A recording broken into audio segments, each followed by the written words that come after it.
دے دیں. میرے حبیب کی آنکھوں میں آنسو آ گئے. میرے نبی پاک علیہ السلام رو پڑے.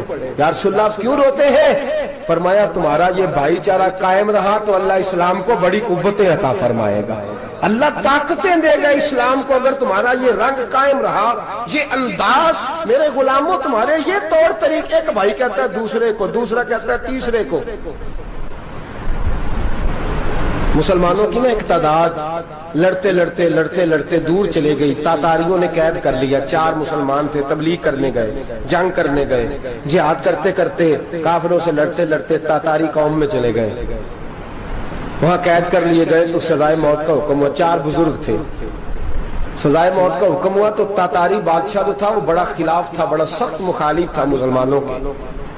اس نے کہا کہ ان کو جب پھانسی دینا نا مسلمانوں کو تو میرے سامنے دینا.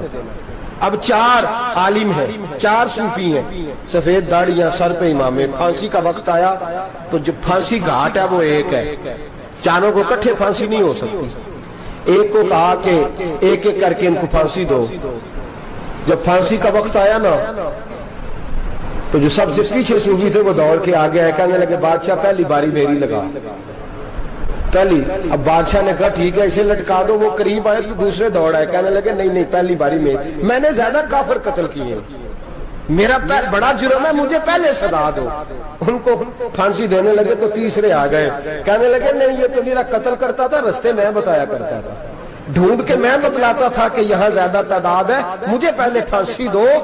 تیسرے کے ساتھ بات ہو رہی تھی تو چوتھا دوڑا آیا، کہنے لگا یہ رستے بتاتا تھا، یہ تبلیغ کرتا تھا، یہ سارا کچھ کرتا تھا، لیکن کہا یہ کہتے تھے چلو واپس چلتے ہیں. میں جانے نہیں دیتا تھا، میں کہتا تھا اور کافر مارنے اور علاقے فتح کرنے. میرا جرم بڑا ہے، مجھے پہلے